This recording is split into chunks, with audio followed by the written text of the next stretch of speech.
Along our Advent journey, Duke Memorial has been worshiping and reading through the book Blessed by Jerusha Matson Neal. Dr. Neal's monologues ask us to imagine Mary, Jesus' mother, in modern settings with modern emotions and visions.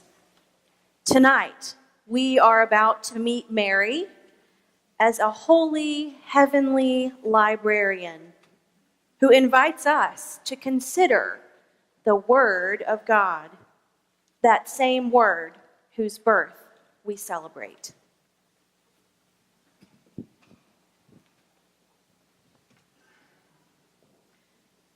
This is where it gets good.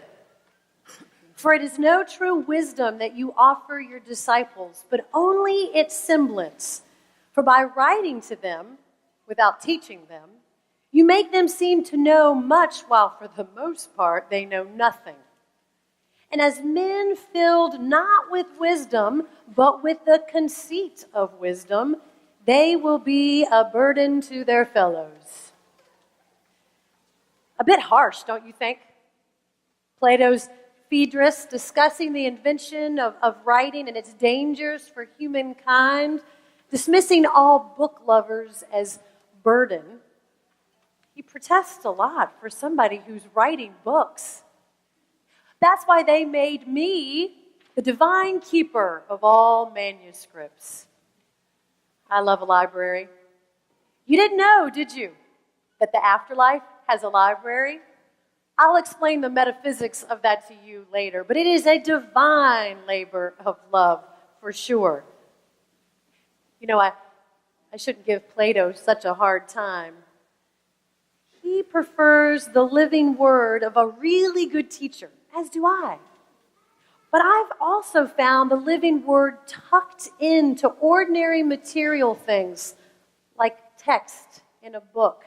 These words are not dead, but they make space in my heart for a spirit that is bigger than the words themselves. It's one thing I love about heaven. I get to live out my full calling. I never read on earth. I was an undercover scholar. I mean, the church didn't use those exact words, but that's the way they portrayed me. Medieval painters painted me reading books.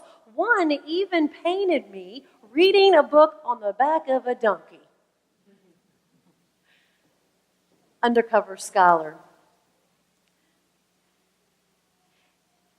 Here I sit, standing in the glory of God's goodness, to bring up the lowly with the joy of the written word. You know, Plato took it for granted. He said that writing makes us forgetful. But you know what? It's been almost 2,000 years, and my memory still lives. Just a little scrap of text, and I remember. I remember the stars that night, how bright they shone. I remember the smell of the animals and the campfire smoke and the feel of my husband's calloused hands. I remember that it was cold, but I wasn't cold. I mean, it's hard to be cold when you're in labor. This is my second greatest joy of the Heavenly Library. They let us drink tea in the library. There's many myths, you know, about my pregnancy and labor. They say there was no discomfort. That's just not true. I had morning sickness with the best of them. Now the labor, I admit the labor was easy. I have no epic labor story for you. It was peace-filled. And maybe that's what happens when you've risked a great deal, when you're carrying the word, when you have fought to find space for the word, and you have struggled to birth that word into the world. And when it comes time to birth that word, you find that you have everything you need. Do you know that scientists have discovered that inside an atom, there's mostly space. It's in one of my books. It's here somewhere. This one. Yes, this one. Right here. And that inside the middle of the atom is a tiny nucleus, also mostly space. And there are protons and neutrons filled with a few babbles and bits of gluons and muons and quarks. But quarks also are mostly space.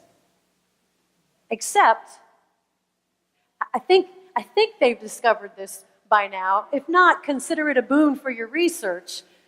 Except that inside the quark, at the very base of all that is a tiny thread of vibrating energy. And of course, we know that everything that has energy that vibrates makes sound. The stars did sing that night. The stable walls, the skin, my skin, even these dead words, we sing, all of us. Creatures of star and stable and dust, or to be more clear, we are a song together. How marvelous when the poet foreshadows the discovery of a scientist. And when a woman like me, who spent so many years spinning thread on a drop spindle, finds that God is a spinner of threads as well. I like to imagine all these threads vibrating together, me, you, tying our stories together in harmony in a tune that's just out of range of our human ears. I know that not every thread vibrates with joy, and I know that not every thread finds a way to amplify its song in the world. But the threads they sing all the same. The threads of a life are precious, and so I keep all of them, collecting them. You know, books need bookmarks, after all. So I pay attention. I collect yarn and string and bits of ribbons, these threads of our human stories. And I press them between the pages of my books. I catalog them. I run them through my fingers, like spinning them myself. And I whisper to them, you are not dead. You sing, and I hear you. Because this world is a merciless place. Merciless with matter and flesh, I should know. Because it pretends to honor and coddle and worship, but finally it disdains and it scorns ordinary things and ordinary people and ordinary words, even extraordinary ones. It cuts them down with all the efficiency of a blade. It clears them, making space for the new and the wondrous and the more. It stretches them on the cross of fear, disdains them, and then turns and pronounces them dead. Our words dead. Our song dead. But by the grace of God, there is a thread that still vibrates, that stretches from the highest heavens to the lowest cattle trough, to the very cross itself,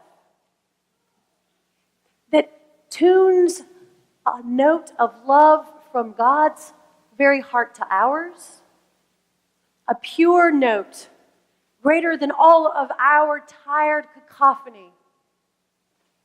The Word made flesh.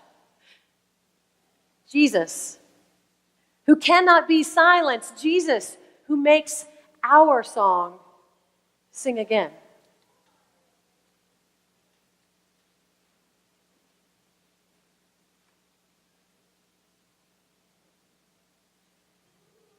I see you. You know, I see you. I see your beautiful, ordinary faces. You daughters and sons. You spinners of the threads. You bearers of the word. You lovers of books. And I tell you a secret. The very space for God for which you search is here, with you, for you.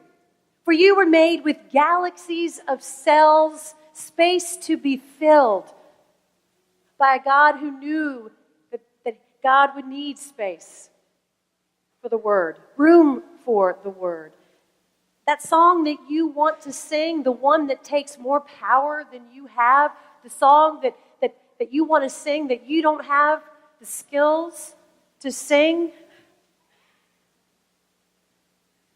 the one that the world has overlooked or buried under mounds of hurt, the song that you think that you lost, that song is humming even still in every thread of every cell. And the question then becomes, will you let the word that is Christ tune your song? Will you let your song be the word's song?